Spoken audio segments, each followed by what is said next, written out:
Hi there! It's another day. It's another Arcivil's day.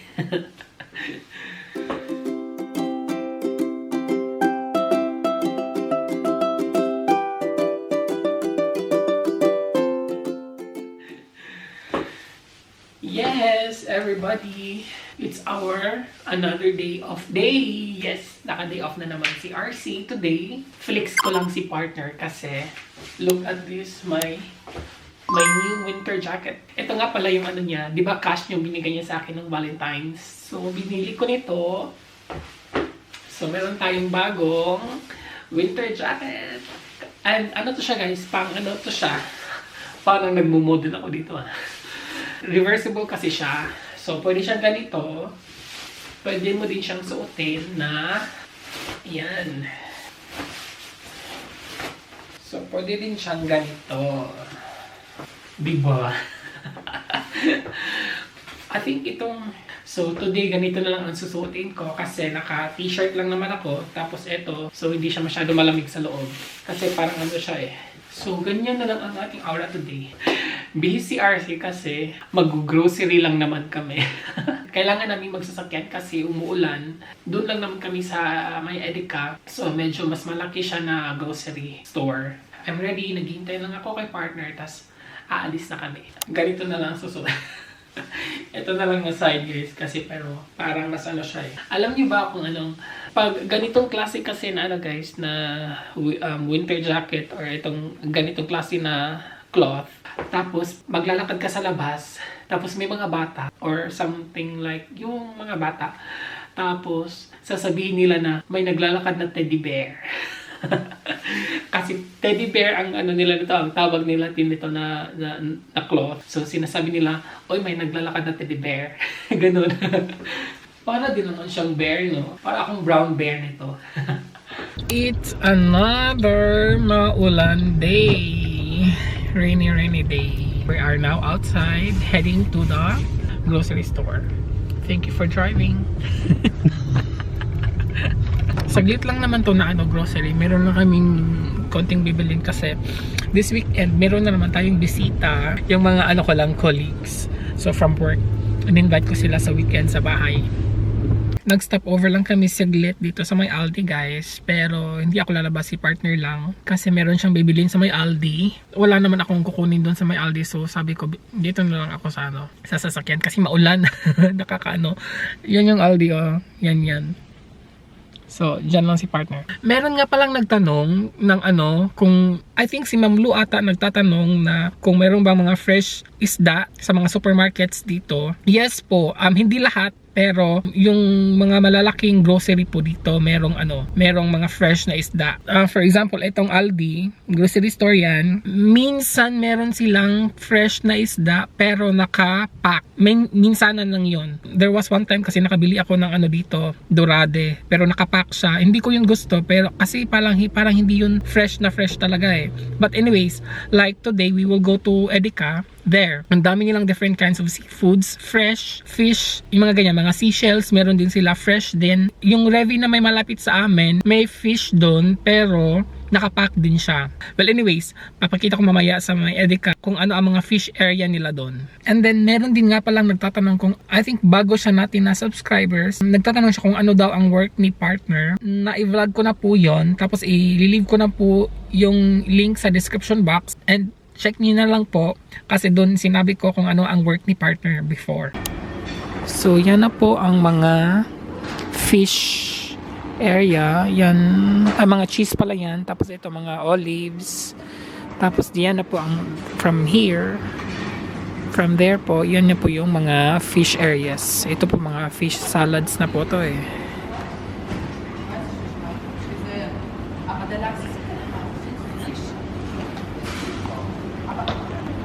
Tapos hanggang doon na po siya, mataas po yun. Yan. Yan po ang mga isda. Hindi po yan fresh mga...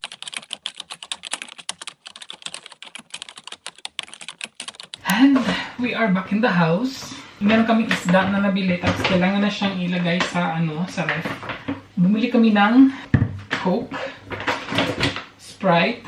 Meron ditong isang champagne. Ito yung favorite na champagne ko. 5 to. Yung 2 bag kasi na kay partner pa. Nasa ano pa siya, nasa ibaba pa siya. Nagmamadali ako kasi. Kasi itong isda. Ano pala to? Bumili ako ng oysters. Kailangan siyang ilagay sa ref agad. Tapos, nakakita ko doon ng dorade. So, kailangan talaga siyang ilagay sa ref. Walang space. Kailangan ako maglinis ng ano namin. Kailangan ko maglinis ng ref, pero later na. So, nandito na ang ating pangalawang bag. So, 4 guys. Medyo madami-dami kami ngayon nabili. Ang laki kasi. So, first, nakakuha tayo ng egg. Medyo madami-dami. Kumuha si partner ng ano ba to? Para pang caramel pudding. Gagawa daw siya ng caramel pudding. Kasi tinatamad kami mag-order ng pizza. Kahit na medyo malapit lang sa amin. Ano din naman ito? Ano ko na. So yun, kahit na medyo malapit lang, bumili na lang din kami. 3 klaseng pizza. Hawaii. Ano na lang to siya. Diretso na siya oven. Tapos isa with salami and pepperoni ata yan. And ham and mushrooms. So 3. Kumuha kami ng carrots. Meron tayo ditong spring onions. Kumuha si partner ng fresh yogurt kasi meron daw siyang gagawin. Gumawa kasi siya ng ano guys, homemade yogurt tapos medyo ano daw, something na hindi ano. Tapos kumuha siya nito, fresh yogurt tapos i-mix daw niya, so I don't know. Kumuha tayo ng paprika, butter. Kumuha ako ng isang avocado kasi meron akong tirang condensed milk. Igagawin ko siyang dessert. Tapos kumuha tayo ng cucumber. Kumuha ako ng ganitong klaseng pasta. Kasi meron akong gagawin, pero I don't know when. Kumuha na lang ako para hindi ako makakalimot. Tapos yung rice. Ano to eh? Basmati rice. 2 basmati rice. Wala na akong space. And kumuha si partner ng milk na pang ano siya guys, pang matagalan ng milk na pwedeng hindi siya i-ref. Pero kahit na naka-close siya, tapos basta naka-close lang siya, pwede siyang hindi ilagay sa ref na pang matagalan. So, isa lang kinuha niya kasi meron naman kami dong extra. Then, nakakita kami ng potato chips. 2 to sa isang pack. So, gusto namin i-try. Pero, itatry ko namin sa Saturday pa nung pagdating ng mga guests namin. And, look at this. Nakakita na ako ng medyo malaki-laki na bowl. So, dito na tayo makakapag-mix ng yung ating potato salad for example. Diba? And, kumuha ako si partner ng cheese. Ano to siya eh, with basil and tomatoes. Ang sarap nito. Favorite ko din to. And, batteries. Wala na kaming batteries. Kailangan ko ng batteries. And, this is curry mango sauce. Actually guys, ano to siya? 5 klaseng mga sauce yung kinuha namin na ganito. Kasi, sa Saturday, gagamitin namin to. Yung mga sauce. Tapos kumuha ako ng potato na yung maliliit na pwedeng kainin at pati balat. Sa Saturday din namin to kakainin with my guests. Pangatlong pack is, hindi naman siya puno. Medyo ano lang, sineparate namin kasi mga heavy. So meron tayo ditong jasmine rice. 2 din. Diba nag-mix tayo ng rice. Tapos may black rice naman ako dyan. So ito yung ating pangalawang sauce. This is garlic sauce. Ang pangatlo is steak sauce. Pang-4 is paprika sauce. At saka pang-5 is, where is the? 5 yan. I think nasa ano. Tapos, yung pinuntahan ni partner sa Aldi, eto lang guys. Strawberry marmalade lang. 5. Yes, kumuha siya ng 5. Yun lang pinuntahan niya sa Aldi.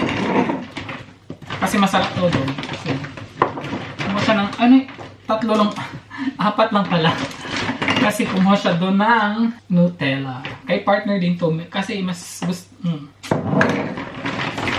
Kumuha din pala siya ng basta oil to siya guys. So yun, ang pangatlo. At saka yung pang-4 is kumuha ko ng tortilla chips. Walang Doritos doon sa Edica. I don't know why. Wala din silang Lay's. Meron naman akong 1 Doritos dyan. Kumuha lang akong 2 kasi gagamitin namin yan. Kakain namin yan sa Saturday kasi yung isang katrabaho ko magdadala daw siya ng dip tapos yun with tortillas. Masarap daw yun. Nachos, diba? And tissues. Dalawa. One is for the bathroom and one is for the living room. Living room. Guys, gutom na ako. And panghugas ng plato. Ito pala yung panglimang sauce. This is cocktail sauce. Para siyang 100 Island Dip or mga ganon. So 5 klaseng sauce yung binili na namin kasi sa Saturday guys, kami fondue yun. Magfu-fondue kami with my colleagues. Kaya bumili ako ng etong 5 ganitong champagne. So maglalasing tayo this Saturday. So pangatlo, pang-4, at saka pang-5. And another Sprite. So yun lang ang nabili namin. So yung isda at saka yung oysters, excited na ako. Napasok na natin sa ref. Medyo madami-dami kaming nag-grocery for today. So ayan, di ba ang dami-dami na. Mga nabayaran ni partner, wala sa akin yung resibo kasi nasa kanya. Nabayaran niya almost 200 euros guys. Yes, almost 200 euros ata. Kasi medyo mahal yung oysters at saka yung dorade. 2 kasi dorade binili ko. Tapos yung oysters, 6. Yung isang oysters is 3 euros. Diba ang mahal? Isang oysters lang yun. Well, anyways. Pag gusto ko, bibili talaga yan ni partner. So, ayun. I-arrange lang namin to. Tapos, magla-lunch na kami. Good evening, everybody! It's my dinner time! Anong dinner ba to, guys? It's already 6 p.m. na dito. Ayan. Ano ba yan, eh? Oysters ang dinner ko for tonight. Update, ngayon lang ako at saka busog ako kasi nag-lunch kami mga 1 p.m. na, tas medyo madami. And as I've said, nakabili tayo ng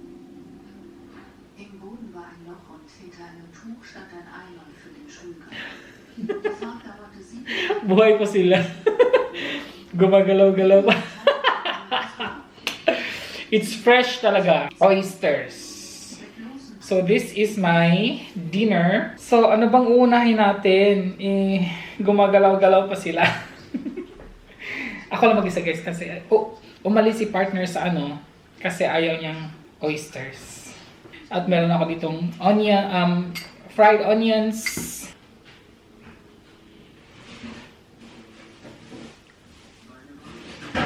Okay.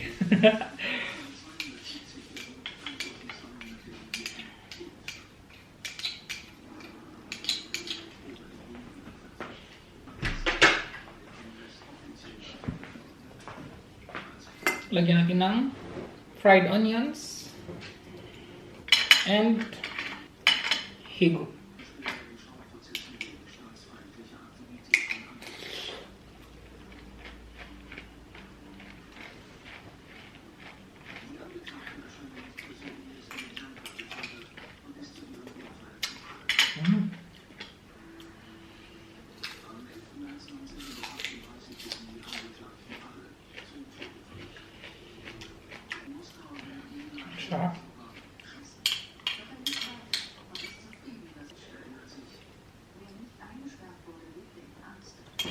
Let's try without onions.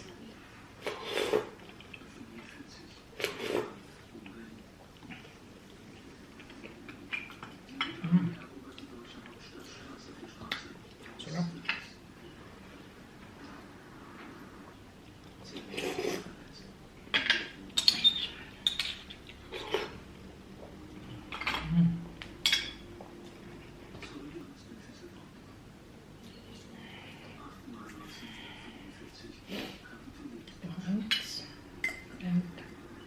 Fried onions.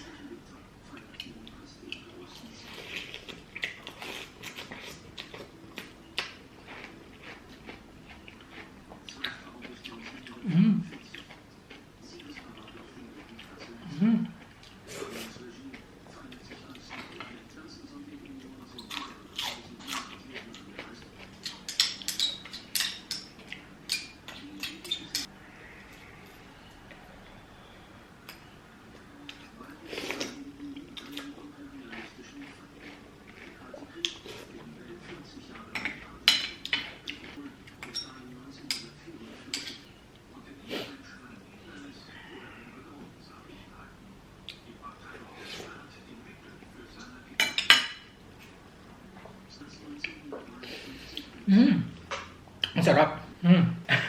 Ang bilis lang ng 6. So yun lang everybody. Thank you for watching. Please don't forget to click the like button and of course, sa mga hindi pa nakasubscribe, subscribe na po kayo and thank you for subscribing. Just click the subscribe button and bell button naman para kayo ma-notified every time meron akong new uploads. Thank you po and until my next vlog everybody, ingat! Cheers!